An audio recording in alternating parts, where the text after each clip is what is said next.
Anjel Pána zvestoval Panne Márii. A ona počala z Ducha Svätého.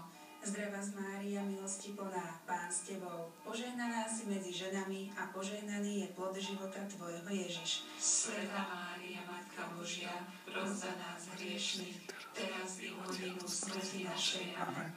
Hľad, služobnica Pána. Nech sa mi stane podľa tvojho slova. Zdravá z Mária, milosti plná, Pán s tebou. Požehnaná si medzi ženami a požehnaný je plod života tvojho Ježiš. Svätá Mária, Matka Božia, pros za nás hriešnych, teraz i v hodinu smrti našej. Amen. A slovo sa telom stalo a prebývalo medzi nami. Zdravá z Mária, milosti plná, Pán s tebou. Požehnaná si medzi ženami a požehnaný je plod života tvojho Ježiš. Svätá Mária, Matka Božia, pros za nás hriešnych, teraz i v hodinu smrti našej. Amen. Oroduj za nás, Svätá Božia Rodička, aby sme sa stali hodní Kristových prisľúbení.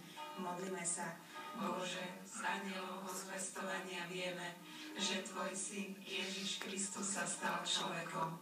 Prosíme ťa, vlej nám do duše svoju milosť, aby nás jeho umúčenie a kríž priviedli k slávnemu vzkrieseniu skrze Krista, nášho Pána. Amen.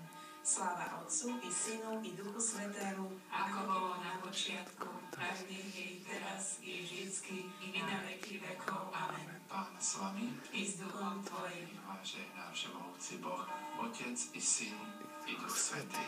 Amen.